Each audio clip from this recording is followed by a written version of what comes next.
तो ऐसे केस में आपको हार्डवेयर वाले से रैम नहीं बढ़ाना है। Do not connect your computer power cable और लैपटॉप चार्जर पिन विदाउट मत कीजिएगा, ऐसा मत कीजिएगा, क्योंकि सीपीयू के अंदर आपको पता है कि हार्डवेयर कंपोनेंट है पहली चीज़ तो। और उनकी वाइफ ने फ्रिज का बटन स्टार्ट कर दिया और 2-3 घंटे के बाद उनको अचानक याद आ गया।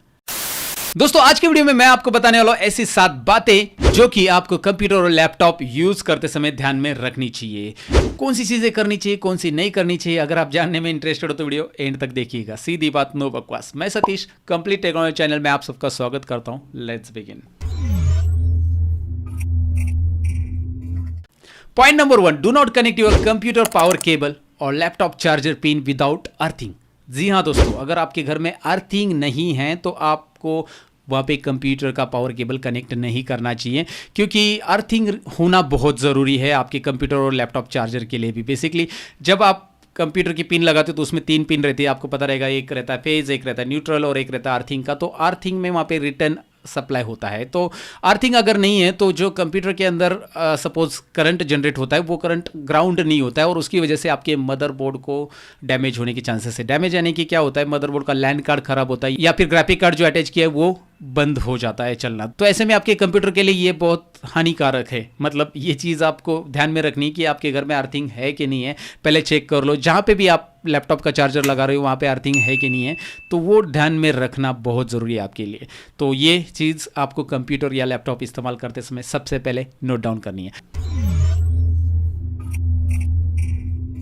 Point number 2, do not shut down your computer directly with power button. जी हाँ दोस्तों, आपका कंप्यूटर जो है उसे स्टार्ट करते समय तो आप पावर बटन से स्टार्ट करते हैं, लेकिन शट डाउन करते समय पावर बटन से शट डाउन मत कीजिए। वो जो पावर बटन है उससे शट डाउन नहीं करना है। शट डाउन का एक प्रोसीजर रहता है विंडोज़ के अंदर। शट डाउन आपको ऑप्शन मिलता है जो स्क्रीन के ऊपर मैं आपको दिखाता हूँ, राइट।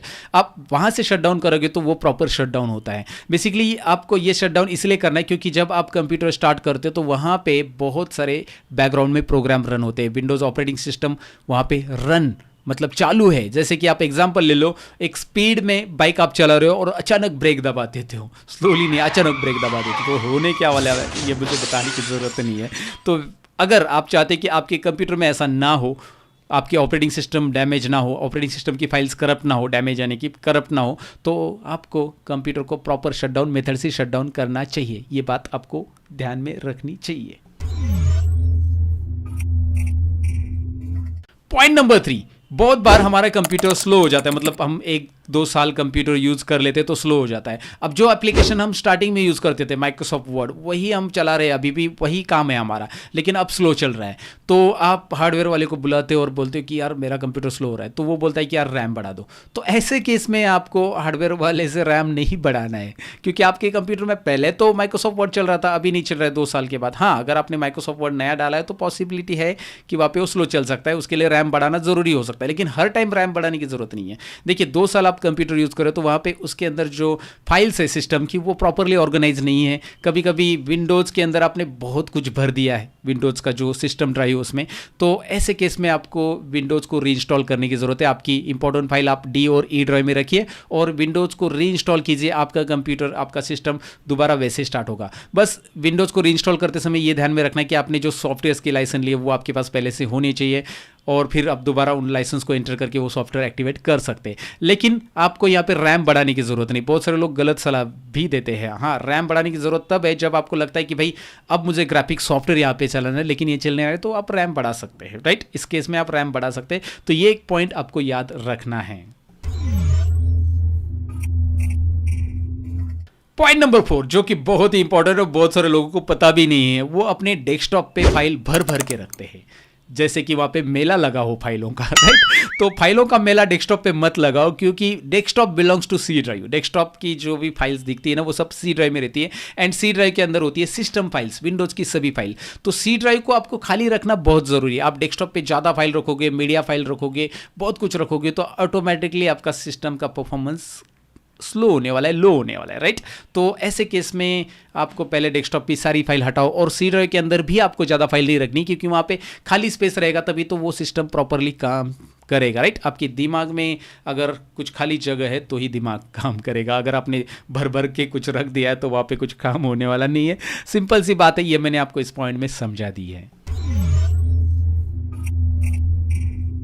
नेक्स्ट पॉइंट यानी पांचवा पॉइंट उनके लिए है जो अपने कंप्यूटर को बहुत ही रफली यूज करते हैं। जैसे कि एग्जांपल ले लो, आपका कंप्यूटर आपने स्टार्ट रखा है, आप कुछ काम कर रहे हो और उसमें ही आप सीपीयू को इधर उधर मूव कर रहे हो, आड़ा टेढ़ा कर रहे हो। मत कीजिएगा, ऐसा मत कीजिएगा, क्योंकि सीपीयू के अंदर आपको पता है कि हार्डवेयर कंपोनेंट है पहली चीज़ तो, और वहाँ पे जो हार्ड डिस्क है, स्पेशली हार्ड डिस्क के अंदर मैकेनिकल डिवाइसेस यानी कि वहाँ पे एक मोटर है, प्लेटर है और उसके ऊपर हेड है। तो ऐसे में आपके हार्ड डिस्क का जो हेड है वो प्लेटर से टकराने के चांसेस रहते हैं और हेड क्रैश होने के चांसेस रहते हैं। हेड क्रैश से क्या होता है, हेड क्रैश से प्लेटर के ऊपर का डेटा लॉस होने के चांसेस है दोस्तों। तो आपका कंप्यूटर जब चालू है तो आप उसे इधर उधर मूव नहीं करना है, आपको उसे ज़्यादा शेक नहीं करना है, एक जगह पे रखेंगे तो अच्छी बात है।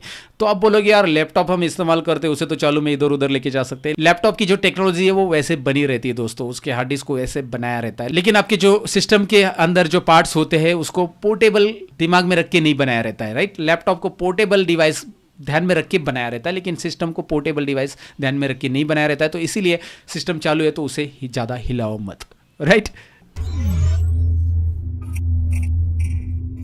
नेक्स्ट पॉइंट है, जैसे हम अपनी सेहत का ध्यान रखते हैं वैसे अपने सिस्टम का भी हमें ध्यान रखना चाहिए। 3 महीना या 6 महीने के बाद उसे थोड़ा सा सर्विस देना चाहिए, यानी कि क्लीनिंग करना चाहिए। उसके अंदर डस्ट बनी रहती है, आपको एक तो एयर ब्लोअर से क्लीन करना चाहिए। उसके ऊपर ऑलरेडी मैंने वीडियो बनाया था जो आई बटन पे आपको मिल जाएगा, या फिर आप कोई भी छोटा ब्लोअर लेके आ सकते हैं 100-150 रुपये का जो मार्केट में मिलता है, उससे आप उसके अंदर का डस्ट क्लीन कर सकते हैं। ऐसे करने से आपके सिस्टम का परफॉर्मेंस बढ़ेगा। ये ज़रूर कीजिए, सिस्टम को एटलीस्ट थोड़ा सा सर्विस दीजिए। और कैसे करना है मैंने ऑलरेडी हार्डवेयर के ढेर सारे वीडियोज़ बनाए, उसमें एक्सप्लेन किया है, चैनल के ऊपर जाकर देख सकते हैं। डिस्क्रिप्शन में भी लिंक मैं आपको दे दूंगा। और लास्ट पॉइंट जो कि पॉइंट नंबर 7, इसे बताने के पहले एक सिनेरियो मैं आपको बताना चाहूंगा। बहुत फनी सिनेरियो है ये। सिनेरियो मेरे साथ एक मेरे स्टूडेंट ने शेयर किया था। उनके एक ट्यूशन टीचर थे, उनके पास एक लैपटॉप हुआ करता था जिसमें वो अपने क्लासेस के रिकॉर्ड मेंटेन करते थे। अब उनको एक बार गांव जाना था और उनके आजू बाजू में चोरी के बहुत सारे इंसिडेंट हो गए थे, जैसे कि लैपटॉप चोरी होना, मोबाइल चोरी होना।